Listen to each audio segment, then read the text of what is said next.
Hey everybody, welcome to my channel. My name's Caitlin, and today I'll be reading a story of Littledean Tower from Lily Seafield's book called Scottish Ghosts. Yes, it's not recent by any means. I got this in 5th grade, but the story is still scary, or at least creepy. I titled this story Give Him a Hand, and you'll figure out why when I read it. Okay, so here we go. Littledean Tower stands close to the village of Maxton in Roxburghshire.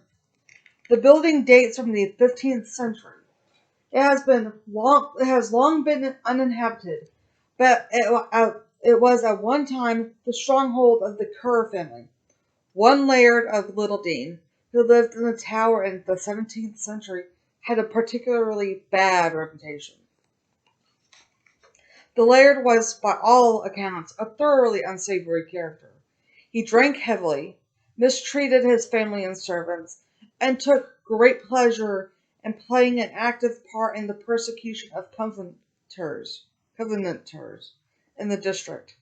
He had a violent temper, and it is said that on one occasion he became so angry at the stable lad who had saddled and harnessed his horse improperly that he trampled the poor lad to death. The laird enjoyed entertaining his friends. The only people who could bear his company were those who shared his liking for excess and bad behavior, and they spent many raucous evenings drinking themselves incapable. The laird's wife, Margaret, lived a miserable life. Her husband was undeniably cruel in his treatment of her. It seems, however, that she bore it all for the most part with remarkable dignity and stoicism. Stoicism. I can't pronounce the word, sorry. One evening, however, the laird overstepped the mark. He had, as usual, been drinking heavily with his companions, and one of them asked where Margaret was. It was her habit to keep well out of the way of her husband and his cronies at such times. Good for her. The laird dragged Margaret from her room and down to the dining hall, where his visitors sat. He then proceeded to berate her and humiliate her in front of them. Margaret stood, confined by her husband's vicious grip on her arm, and suffered this treatment in silence. At length, the Lord let her go. I might be pronouncing that wrong too, Laird. Uttering as a final insult that he would rather be married to a woman from hell, for such a wife would have been more warmth than the woman he had married. It was a terrible thing to say, and Margaret finally broke her silence in response to it. Let's see what she said. "You will live to regret these words," she said before quietly leaving the room. Oh, da da da. The laird's friends bade him good night and left Littledean, but the laird was too fired up with drink and bad temper to settle. He saddled up his horse and rode off into the darkness. After some time he came to a cottage in a clearing in the woods. The door was open, and the laird could see a woman inside, sitting at a spinning wheel. He dismounted and approached. His horse seemed strangely agitated as the laird got to the cottage door, and he had to hold its reins firmly to prevent it from bolting. Okay, first thing, when an animal acts like that, not a good sign. Let's continue.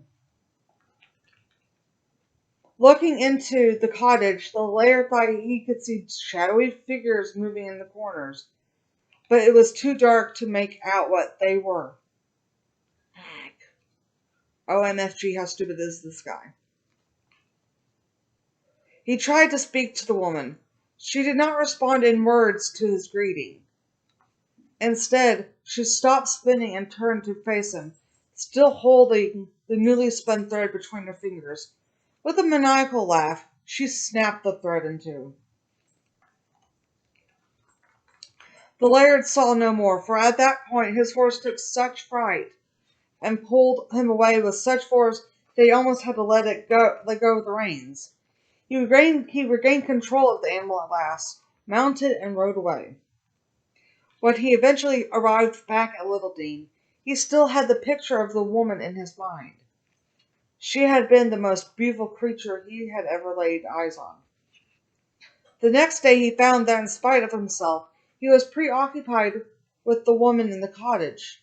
He set off to try to find her. He rode for most of the day, trying to find the same path through the woods that he had taken the night before. But in spite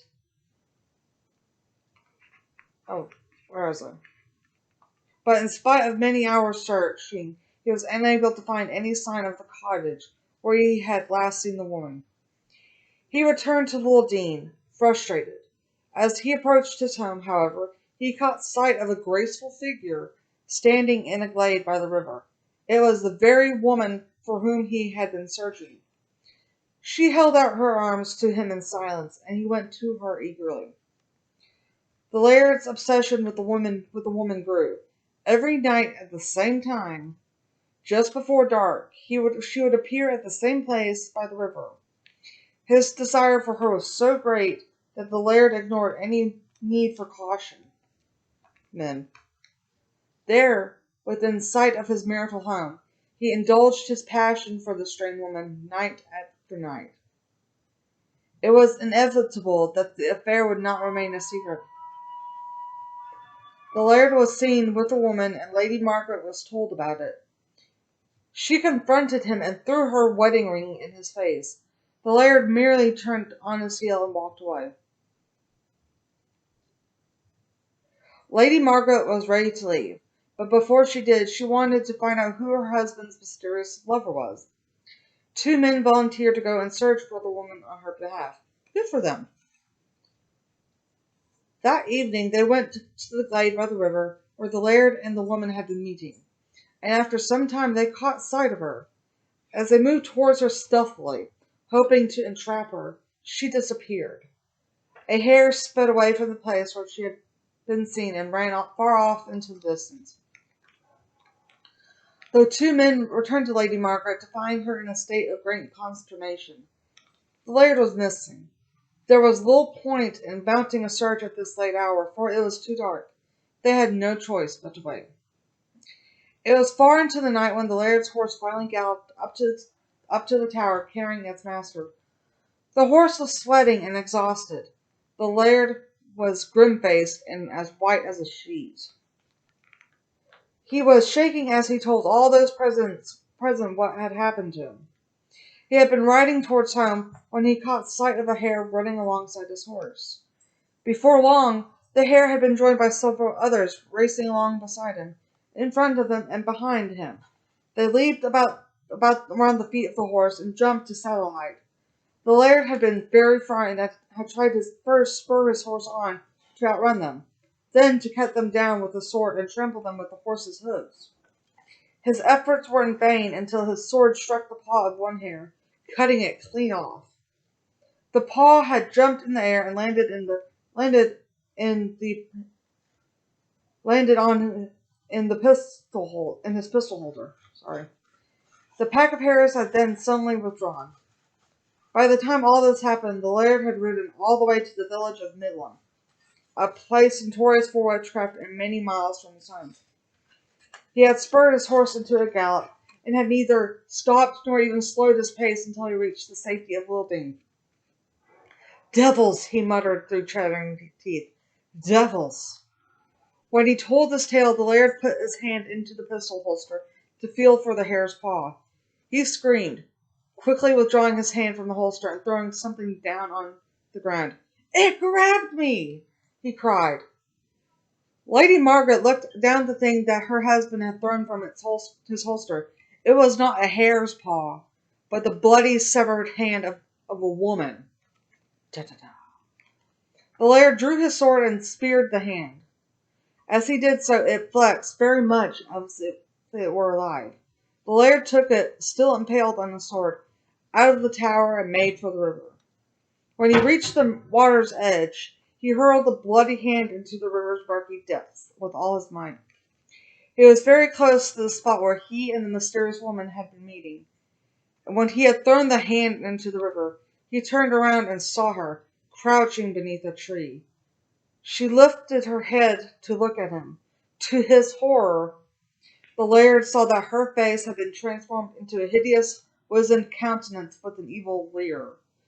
"You took my hand from me," she rasped. "Now it will be with you forever." The laird returned to the tower, still shaking. He collapsed into a chair by the fireside and put his hand into his pocket. The hand was there again. He threw it from the window in disgust and stumbled up to his bedchamber, hoping to find relief in sleep. But when he got into bed, he realized that he could feel something beneath the pillow on which his head lay. Putting his head under the pillow, he withdrew the hideous hand. By this time, hysterical with fear, he threw the hand into the fire and hid himself beneath the covers. The laird did not appear downstairs the next morning. After some time, Lady Margaret sent servants up to wake him. Not a sound from the laird's bedroom, in spite of the servants' repeated knocking and calling. His door was locked, and they had to break it down to gain entry. When they finally managed to enter the room, they found the laird lying on the floor. He was dead. His face, far from appearing peaceful, had a look of unimaginable terror. His neck was bruised, and the bruises appeared to be the marks of fingers around the laird's neck. He had been strangled by the hideous hand. Well, now you see why I call it "Give Him a Hand." Just goes to show that you shouldn't mistreat your wife or any loved one for that matter. It will come back to you sevenfold, and you might pay dearly for it. Well, that was our dark tale for the day. I hope you got some chills from it. Well, have a good evening and blessed be.